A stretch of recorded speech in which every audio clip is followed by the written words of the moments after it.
Bismillahirrahmanirrahim. Assalamualaikum warahmatullahi wabarakatuh. Waalaikumsalam. Waalaikumsalam. Jumpa kembali kita dalam acara Markiji Ramadan. Mari kita mengaji di bulan suci Ramadan ini.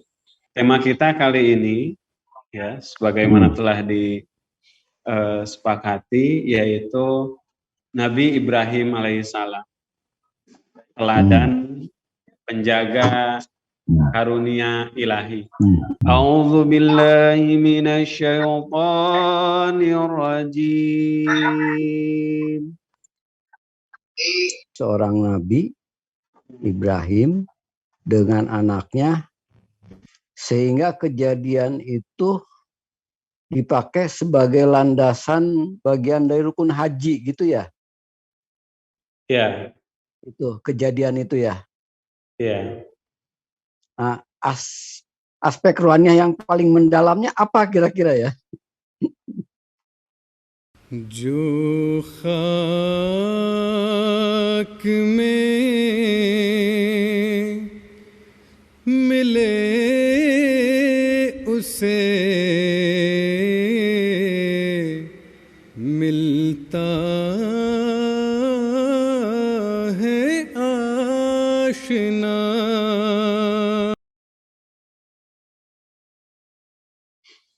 Jadi sekian ribu tahun kan masih terus diabadikan sampai sekarang nih haji ini, gitu. Iya, betul Pak Ketua. Pertanyaan saya. Ya. Nah, jadi seperti ini, ibadah, ya, itu dijelaskan oleh Hazrat Khalifatul Masih Tsani dalam pengantar mempelajari Al-Quran. Beliau sampaikan bahwa ibadah itu memiliki 4 aspek, ya, 4 aspek tujuan adanya ibadah, ya. Dan di antara aspek itu, selain untuk mengharmoniskan hubungan antara hamba dengan penciptanya, ada juga unsur untuk menumbuhkan militansi, kecintaan, ya, kepada markas. Ya. Jadi beliau sampaikan termasuk ibadah haji. Ya. Jadi kan kita tahu di ayat setelahnya nanti dibahas tentang Ka'bah yang dibangun oleh Nabi Adam, kemudian dilanjutkan oleh Nabi Ibrahim alaihissalam beserta putranya, yang kemudian ini menjadi landasan umat Islam melaksanakan ibadah haji. Salah satunya adalah untuk menimbulkan rasa cinta, ya, kepada markas, tempat di mana Nabi itu diutus, ya. Kemudian selain itu juga sebagai perlambang persatuan. Ya. Nah, jadi itu. Jadi di antara aspek itu kan pertama adalah untuk mendekatkan seorang hamba dengan Allah Subhanahu wa taala, kemudian untuk mendekatkan seorang hamba dengan hamba lainnya, ya, untuk menimbulkan rasa kecintaan, ya, kepada markas dan juga rasa persatuan, ya. Selain itu juga kemudian supaya orang-orang yang melaksanakan ibadah itu menjadi contoh bahwa nikmat atau berkat dari melaksanakan suatu ibadah itu dia akan mendapatkan suatu nikmat dari Allah Subhanahu wa taala. Ini 4 aspek yang terdapat dalam ibadah. Kenapa kemudian ibadah itu menjadi penting dalam setiap agama. Begitu Pak Ketua. Jadi makanya karena kita tidak pernah dengar lagi kan bagaimana kisah yang demikian agung dari para nabi, ya, dalam hal kepatuhannya kepada Allah Subhanahu wa taala yang demikian besar, ya, sebagaimana yang telah dicontohkan oleh Nabi Ibrahim alaihissalam. Ya, tadi saya sampaikan, ya, beliau menantikan seorang putra itu demikian lama sampai 86 tahun baru kemudian dianugerahi. Ya. Namun belum lama tiba-tiba Allah Subhanahu wa taala memerintahkan untuk mengorbankannya, disembelih, ya. Ya, tanpa berpikir panjang ya langsung menawarkan. Dan juga kita melihat bagaimana keikhlasan, kesabaran dari seorang Ismail, ya, atas perintah itu. Wahai ayah, laksanakanlah, insya Allah engkau akan mendapatkan aku beserta orang-orang yang sabar. Ini kan suatu pelajaran yang demikian besar. Dan kemudian contoh inilah dijadikan oleh setiap agama di dalam agama-agama ya, untuk para pengikutnya sebagai suatu contoh tauladan. Termasuk Islam kemudian menjadikan peristiwa itu sebagai Idul Kurban. Ya. Kemudian haji juga tadi, ya. Setelah lewat masa putra beliau sudah agak besar, sudah lagi lucu-lucunya, ya, sudah lagi menjadi penyujuk mata, ya, kita melihat tingkah anak ini yang demikian menggemaskan. Tiba-tiba ya ada perintah untuk kemudian hijrah, ya, ke padang gurun yang tandus, ya kan. Nah ini pun tadi kemudian akhirnya kita lihat bagaimana pertolongan Allah Subhanahu wa taala, keberkatan Allah Subhanahu wa taala bagi mereka-mereka yang kemudian menjalankan perintah Allah Subhanahu wa taala dan menunjukkan kepatuhan yang luar biasa itu. Nikmatnya demikian besar. Tidak hanya dikenal oleh masyarakat pada masa itu, akan tapi seluruh dunia dan sepanjang masa sampai dengan hari kiamat, kisah ini akan senantiasa dikenang oleh umat manusia. Ya. Ya, luar biasa Pak Ketua ya. Balik Ya. Satu lagi nih Pak Mubalik. Mangga Pak. Ini kan sejak Nabi Ibrahim terus sampai ke Rasulullah SAW, berapa nabi itu berturut-turut turun. Apakah nabi-nabi itu juga melaksanakan apa yang dilaksanakan oleh Nabi Ibrahim? Kalau Islam jelas ya gitu ya. Sebelumnya nih kayak Nabi Isa kah, Nabi Musa kah gitu loh. Iya, betul Ketua. Iya, beliau ini sebagaimana janji dari Allah Subhanahu wa taala akan dijadikan contoh bagi seluruh umat manusia. Oleh karena itu tidak ada satu agama yang tegak setelah beliau atau satu nabi pun yang datang setelah beliau kemudian tidak mengenal ya tauladan yang demikian agung itu. Semuanya mengenal. Ya, makanya di tiap-tiap kitab suci terdahulu pun ya kisah tentang Nabi Ibrahim alaihissalam ini dikisahkan ya, ada dalam kitab-kitab mereka. Misalnya Yahudi ya dalam Taurat ada tentang Ibrahim, Nabi Ibrahim alaihissalam. Dan ada perintah Injil untuk juga melaksanakan hajinya gitu Pak ya. Ada perintah untuk melaksanakan haji gitu di agama gitu. Yahudi. Ada ya. Nah, seperti ini. Jadi kan tiap lokasi yang dijadikan hijrahnya Nabi Ibrahim alaihissalam ya membawa istri beliau Siti Hajar dan juga Nabi Ismail alaihissalam yang masih balita ketika itu, yang masih kecil ya dibawa ke Paran ya, Padang Paran disebutkan, tapi semua ahli sejarah mengatakan bahwa itu sangat sesuai sekali dengan Arab ya, jazirah Arab. Jadi kemudian di situ dikatakan bahwa Nabi Ibrahim menegakkan dinding Ka'bah kembali ya, setelah sebelumnya ditegakkan oleh Nabi Ibrahim. Nah, setelah seiringnya masa berlalu ya, sebagaimana menjadi satu sunnah dari Allah Subhanahu wa taala bahwa semakin banyak kemudian generasi-generasi mendatang ya, kemudian Nabi juga datang kepada mereka ya, dengan ajaran-ajaran yang ketika itu kan disesuaikan dengan masanya dengan kulturnya masing-masing ya. Nah, jadi memang setelah dalam Al-Qur'an kita lihat di sini ya, setelah berlalunya masa Nabi Ismail alaihissalam, kemudian kenabian itu beralih kepada adik beliau ya, Nabi Ishak alaihissalam, maka ketika itu memang lambat laun ya, karena satu dan lain hal ya, karena kita ketahui juga secara sejarah ya, Nabi Ishak alaihissalam dan juga Nabi Ismail alaihissalam ini kan berasal dari dua ibu yang berbeda. Nah, kemudian dan hijrahnya Nabi Ismail bersama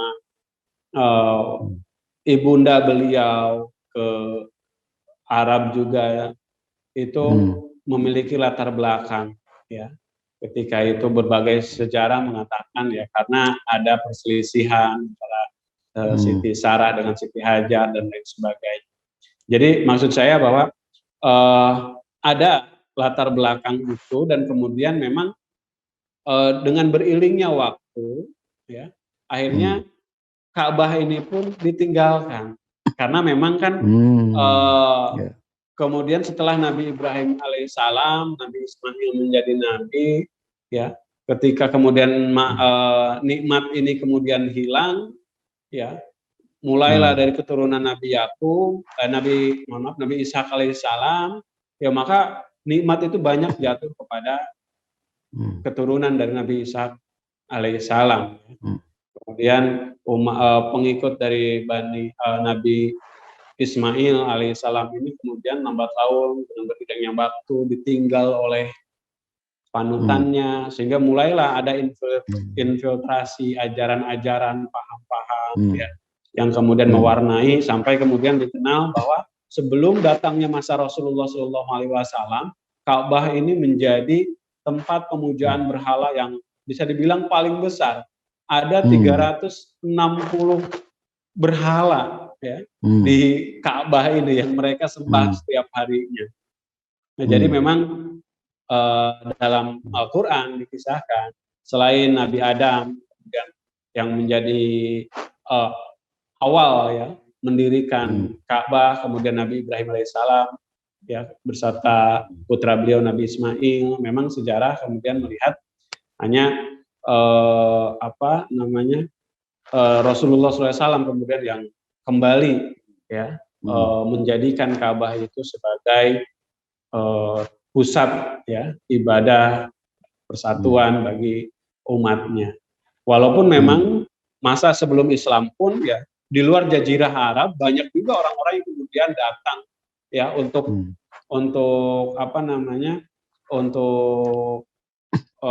ziarah ya ke sana, ke Mekah itu ya. Dan itu memang merupakan nubuatan juga bahwa Ka'bah ini akan dijadikan tempat yang aman ya, kemudian untuk ibadah, dan akan diberikan nikmat-nikmat buah-buahan yang demikian segar ya, yang memiliki kualitas yang tinggi. Padahal awalnya kita tahu ini merupakan gurun yang demikian gersang, tidak ada ciri-ciri kehidupan. Iya. Baik. Sangat jelas sekali nih Pak Maulana, Masya Allah. Dan apa yang tadi Pak Maulana sampaikan sebenarnya baru beberapa ayat saja yang Pak Maulana sampaikan yang untuk masalah Nabi Ibrahim alaihissalam ya, Pak Maulana ya. Iya. Baru satu ayat nih. Baru satu ayat. Mungkin untuk meringkas kita lanjut ya. Kita lanjut ke ayat berikutnya, ayat 126. Ya. Wa idz ja'alnal baita masabatan lin-nasi wa amna. Dan ingatlah ketika kami jadikan rumah itu sebagai tempat berkumpul ya, bagi manusia dan tempat aman. Wattakhidhu mim maqami Ibrahim musalla. Dan jadikanlah tempat berdiri Ibrahim sebagai tempat sholat. Wahidna ila Ibrahim wa Ismaila antahira baitiya lit-thahifina, ya.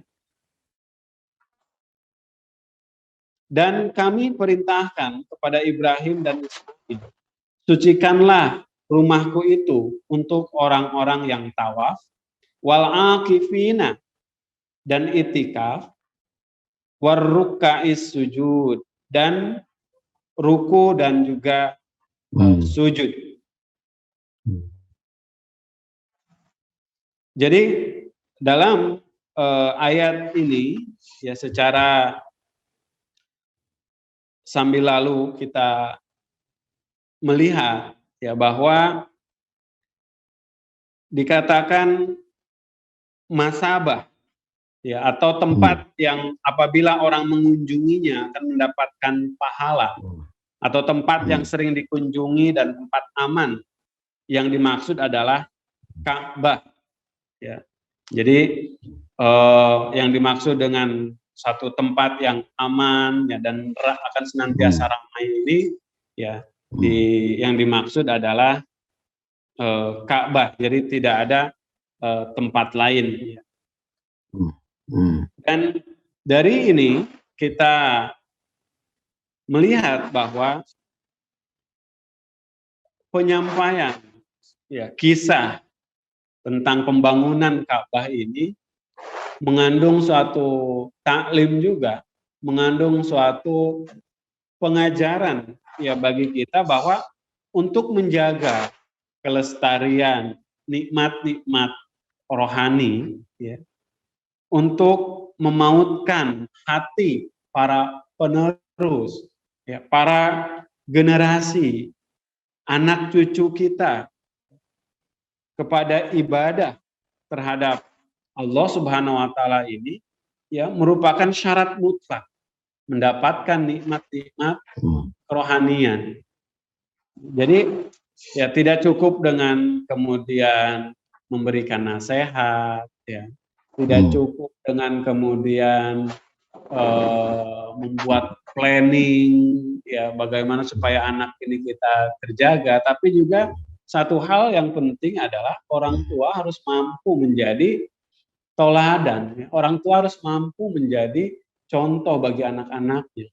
Oleh karena itu maka orang tua dia harus mampu juga melibatkan ya anak-anaknya itu ya dalam kegiatan-kegiatan rohaniah, dalam ibadah-ibadah yang disyariatkan oleh agama. Sebagaimana Ibrahim tadi melibatkan putranya Ismail alaihissalam ya untuk menjaga Ka'bah ini, bahkan membangun dinding Ka'bah ini. Ya, jadi ini menurut saya suatu hal yang penting dan terkadang terlupakan juga ya karena kesibukan dan lain sebagainya, sehingga tak jarang seorang ayah pergi ke masjid ya untuk melaksanakan ibadah hanya sendiri ya, anaknya tidak dibawa ya, keluarga lainnya tidak dibawa. Ya, padahal kita tahu bahwa kulukum ro'in wa kulukum mas'ulun an ro'iyati. Setiap kalian adalah pemimpin dan setiap pemimpin akan dimintai pertanggungjawaban. Nah, ini di satu sisi ya adalah suatu sarana untuk melindungi dirinya selamat dari tuntutan Allah Subhanahu wa taala di akhirat kelak. Melibatkan anak-anak juga ya merupakan jalan supaya kemudian nikmat-nikmat yang kita peroleh dalam kerohanian, khususnya bagi para Ahmadi, keimanan kepada Hazrat Masih Maud alaihissalam ini supaya lestari ya, supaya langgeng, tidak hanya orang tua kita, tidak hanya kita, akan tapi juga anak cucu kita itu akan senantiasa mendapatkan nikmat keimanan ini. Dan untuk ini tentu tidak bisa diperoleh, nikmat ini tidak akan terjaga tanpa adanya upaya-upaya secara lahiriah yang harus dilakukan oleh para orang tua. Ini menurut saya menjadi satu hal yang penting. Jika kemudian ini kita sadari bersama, maka tentu ya permasalahan yang cukup besar juga jemaat hadapi saat ini ya, seperti misalkan lost generation ya, itu akan dengan sendirinya terselesaikan, ya. Akan dengan sendirinya berkurang orang-orang yang kemudian lepas, hilang dari bahtera Imam Mahdi, ya. Dengan upaya apapun, ya. Dengan upaya apapun, ya. Kita dalam hadis ya dikatakan bahwa seorang yang kemudian tanggung jawabnya di dunia ini tidak dijalankan dengan benar, itu kan akan Allah Subhanahu wa Ta'ala tuntut di akhirat nanti. Makanya orang yang sudah meninggal dikisahkan dalam banyak hadis bahwa mereka akan meminta untuk hidup kembali ke dunia. Ya. Namun kan itu suatu hal yang mustahil. Ya. Oleh karena itu maka selama kita masih ada di dunia ini, ya, ini menjadi suatu PR, suatu tanggung jawab besar. Selain juga untuk menjaga diri kita dari tuntutan itu. Ini juga menjadi suatu sarana agar anak-anak kita juga dihujani rahmat, nikmat, dan karunia kerohanian. Ya, dengan beriman kepada Hazrat Masih Maud alaihi salam. Jadi seperti itu, ya. Dan berikutnya kita lihat ayat 127. Wa idz qala Ibrahim rabbi ij'al hadza baladan aminan warzuq ahlahu minas samarati man amana minhum billahi wal yaumil akhir. Dan ingatlah ketika Ibrahim berkata, wahai Tuhanku, jadikanlah tempat ini kota yang aman dan berikanlah rezeki berupa buah-buahan kepada penduduknya dari antara mereka yang beriman kepada Allah dan hari kemudian. Qala wa man kafaro. Allah Ta'ala berfirman, dan kepada yang ingkar pun fa umatihu qalilan, ya, aku akan memberikan sedikit kesenangan kepada mereka. Tsumma altarruhu ila azabin nar. Kemudian aku akan memaksanya masuk ke dalam azab api. Wa bi'sal masir. Dan inilah seburuk-buruk tempat kembali. Jadi tadi seperti bagaimana disampaikan bahwa memang tidak salah orang tua ya menginginkan kebahagiaan anaknya di dunia, ya, mendapatkan rezeki yang baik, ya, itu tidak salah. Para nabi pun mendoakan itu anaknya. Namun ya tidak kemudian mereka itu condong hanya semata-mata kesuksesan duniawi saja. Ya, karena tadi dikatakan nikmat itu bahkan kepada orang yang kafir pun akan diberi. Nikmat dunia itu ya kepada orang-orang kafir pun akan diberi. Sejauh bagaimana mereka kemudian memanfaatkan sarana-sarana yang telah Allah Subhanahu wa Ta'ala beri. Namun untuk nikmat kerohanian, kata Allah Subhanahu wa Ta'ala, sekali-kali mereka tidak akan memperoleh, bahkan mereka akan didorong kepada dimasukkan ke dalam api neraka, ya. Jadi ini suatu hal yang penting untuk kita garis bawahi, ya, bahwa keinginan orang tua untuk kebahagiaan anak di dunia, ya, jangan menjadi satu-satunya tujuan, kan, tapi juga penting ya mengarahkan mereka kepada ketinggian ataupun kesuksesan rohaniah. Karena nikmat-nikmat itu yang senantiasa dinantikan oleh orang-orang beriman di sepanjang masa tidak akan diperoleh hanya dengan memiliki hubungan jasmani saja. Ya, tadi secara jelas dikatakan, ya. Bahkan dalam ayat sebelumnya dikatakan la yanalu ahdiz zalimin. Ya, Allah Subhanahu wa Ta'ala tidak akan memberikan janji akan nikmat-nikmat ini kepada orang-orang yang zalim walaupun mereka adalah keturunan Ibrahim. Ya. Nah, ini ya. Jadi sangat terang benderang sekali dan ini penting untuk kemudian kita perhatikan.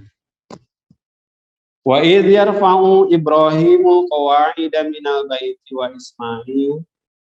Dan ingatlah ketika Ibrahim dan Ismail meninggikan pondasi rumah itu sambil berdoa, Rabbana taqabbal minna. Wahai Tuhan kami, terimalah amal ini dari kami. Innaka antas samiul alim. Ya. Sesungguhnya Engkau yang maha mendengar, maha mengetahui. Rabbana waj'alna muslimaini laka wa min dzurriyyatina ummatan muslimatan lak. Wahai Tuhan kami, jadikanlah kami berdua orang yang berserah diri kepada Engkau. Dan jadikanlah dari antara keturunan kami suatu umat yang berserah diri kepada Engkau. Wa arina manasikana wa tub alaina. Dan perlihatkanlah kepada kami cara-cara ibadah kami dan terimalah tobat kami. Innaka antat tawwabur rahim. Sungguhnya Engkau maha penerima tobat, maha penyayang. Jadi jelas bahwa di sini ya, tadi bagaimana kemudian gairah Nabi Ibrahim alaihissalam ya untuk senantiasa menjaga keturunannya itu berada dalam bahtera nikmat dari Allah Subhanahu wa taala itu tidak hanya dengan menunjukkan contoh saja. Ya, tidak hanya menunjukkan suatu teladan saja kepada anak-anaknya. Ya. Tidak hanya membuat satu planning saja pada keturunan-keturunannya, kan tapi juga di luar upaya-upaya tadi, Nabi Ibrahim alaihissalam senantiasa mendoakan kepada keturunan-keturunannya itu. Nah, ini doa juga menjadi suatu hal yang penting, ya. Hazrat Masih Maud salam, ya, kita lihat bagaimana kekuatan beliau, ya, terhadap keimanannya terhadap doa, ya. Dikatakan bahwa hamare ikhtiar doa yang senjata kita adalah doa. Ya. Jadi terkadang banyak para orang tua ketika kemudian upaya-upaya untuk mengarahkan anaknya itu kepada hal-hal yang dia inginkan, ya, itu sudah dilaksanakan, tapi terkadang caranya juga tidak sesuai, yang kemudian menjadikan anaknya itu malah balik kanan, ya, tidak mengikuti apa atau tidak mendengarkan apa yang dinasihatkan oleh orang tuanya. Oleh karena itu maka memang teladan yang harus kita perlihatkan atau cara, ya, dalam membimbing anak itu pun harus demikian kita perhatikan, ya. Nabi Hazrat Masih Maud salam pernah menyampaikan, ya, karena ada orang kan kemudian karena mungkin tidak sabar akhirnya berlaku kasar keras kepada anaknya dengan memukuli dan lain sebagainya. Ya, ini pun menjadi suatu, bukannya menjadi suatu hal yang baik, malah kemudian menjadi suatu bumerang bagi dirinya pribadi nanti di hadapan Allah Subhanahu wa taala, juga untuk keluarganya, untuk anak-anaknya. Hazrat Masih Maud salam menyatakan bahwa orang-orang yang kemudian memukuli anak-anaknya, ya, itu adalah suatu perbuatan yang musyrik, ya, karena kita tahu anak adalah suatu titipan dari Allah Subhanahu wa taala, dan titipan itu akan senantiasa diminta lagi oleh Allah Subhanahu wa taala. Oleh karena itu sebagaimana kita merawat barang titipan, ya, untuk merawat anak pun kita harus demikian memperhatikannya secara baik, secara cermat dalam cara-caranya. Hazrat Masih Maud menasihatkan bahwa sebagaimana kalian memiliki keinginan untuk memukuli, ya, anak-anak kalian, ya, maka akan lebih baik, akan lebih bermanfaat jika keinginan yang demikian besar untuk memiliki untuk memukuli anak-anak kalian itu, ya, karena kesalahan-kesalahannya, ya, itu harus dimiliki juga untuk memanjatkan doanya. Jadi semangat, ya, atau gairah untuk memukuli anak itu, ya, lebih baik dialihkan, ya, keinginannya itu dengan memanjatkan doa bagi anak-anaknya. Ini Hazrat Masih Maud salam menyampaikan kepada kita. Jadi memang penting, dan salah satu doa yang dimakbulkan tanpa hijab adalah doa orang tua bagi anaknya. Nah, ini penting, kita tidak bisa memprediksikan memang, ya, dengan kapan anak kita kemudian akan menjadi baik, ya bagaimana kemudian masa depan anak kita, ya secara pasti kita tidak bisa melihat, ya. Akan tetapi dengan doa paling tidak, ya Allah Subhanahu Wa Taala yang kemudian akan menjaga dengan caranya, dengan iradahnya, ya karena Dia adalah Maha Pemberi petunjuk. Manusia, upaya-upaya manusia sangat terbatas. Oleh karena itu maka menyanding atau menyandarkan harapan melalui doa-doa kepada Allah Subhanahu Wa Taala adalah merupakan suatu jalan yang penting ya, untuk senantiasa para orang tua perhatikan.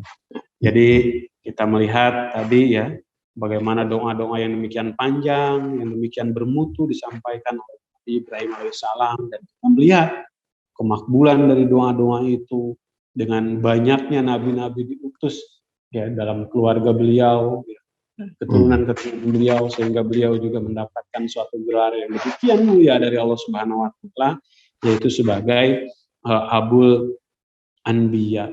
Jadi mungkin ayah dari para nabi, ya. Para nabi ya.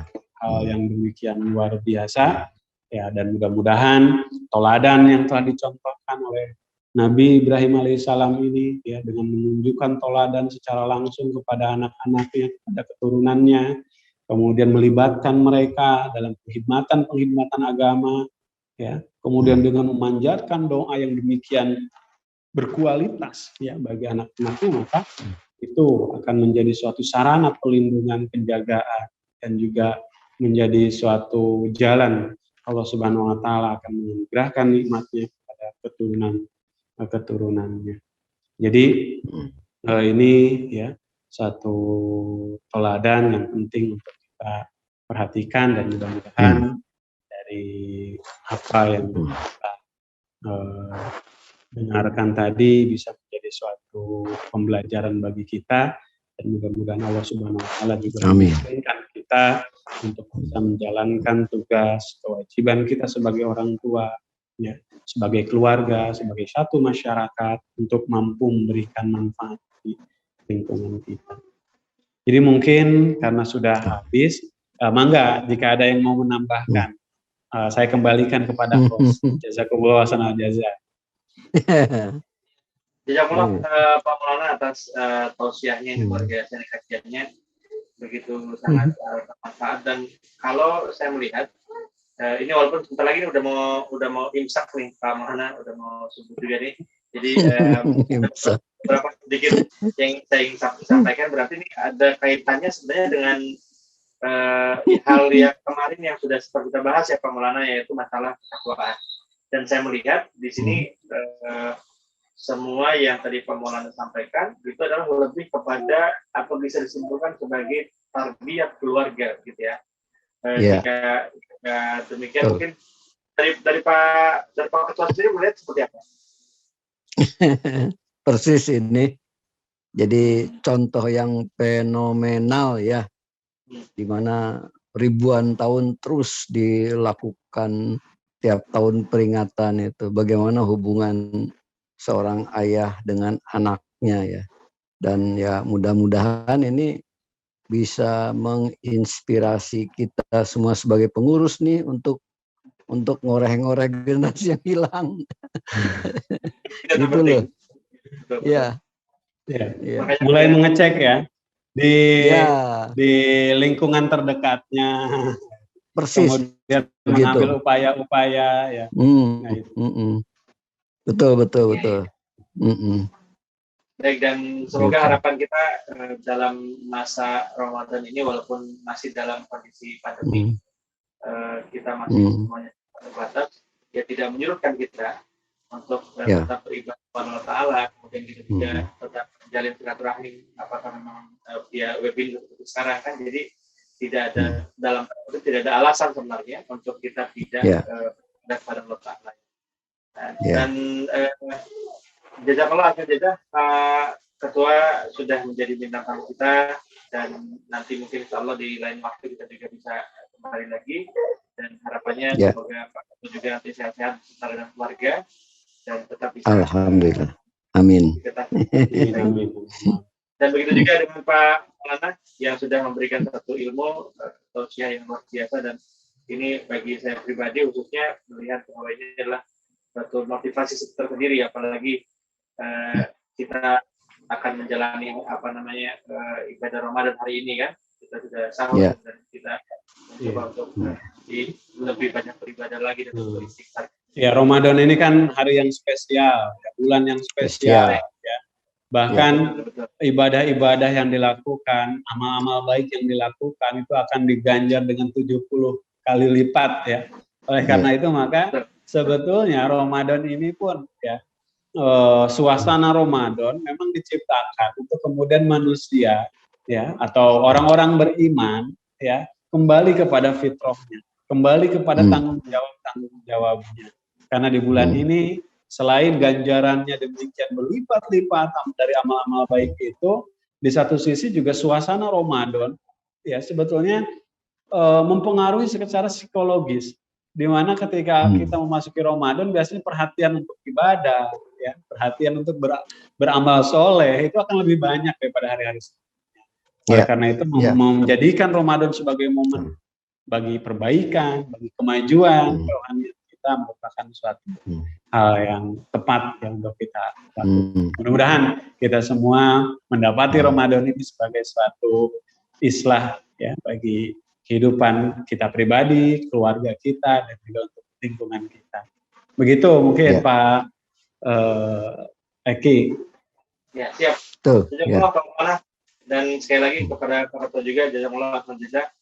Tadinya saya meminta untuk memberikan sedikit ujangan kepada kita Pak Ketua tadinya, tapi karena sudah waktu juga, jadi kita coba di lain waktu. Dan khusus untuk Pak Maulana Arfan lebih berbobot itu. Kita akan kembali besok Pak Maulana. Ya, insya Allah. Ya. Untuk besok rencana kita akan ada pembahasan temanya tentang apa kemana? Bisa dikasih bocoran? Ya, temanya kalau tidak salah tentang sabar ya. Sabar ya. Hikmah dan keberkatannya. Boleh. Ya. Dan nanti kita juga akan menghadirkan seperti biasa tamu atau bintang tamu dan tentunya juga spesial. Pokoknya selama 30 hari ke depan insya Allah kita akan menampilkan bintang tamu yang spesial dan juga hostnya ini dari berbagai badan-badan kecuali LI ya, jadi ada badan ASA dengan badan Kodam dan tentunya dengan narasumber hanya satu. Kalau narasumber hanya satu, yaitu Pak Maulana Hatta. Jadi mohon kita tetap doakan pada beliau semoga tetap mohon doanya mudah-mudahan sehat selalu. Baik Pak Maulana dan pemirsa dimanapun kita berada, dimanapun Anda berada, dan juga Pak Ketua, demikian bincang-bincang kita, demikian kajian kita Alimul Quran untuk hari ini, untuk Ramadan kedua hari ini, dan kita berharap semoga ini bisa mendapatkan satu hal yang bermanfaat untuk kita petik bersama-sama dan bisa kita aplikasikan di dalam kehidupan kita. Amin. Demikian, saya mulai kepada Pak Ketua maupun Pak Maulana, dan wabillahi taufiq wal hidayah. Assalamualaikum warahmatullahi wabarakatuh. Waalaikumsalam warahmatullahi wabarakatuh. जो खाक में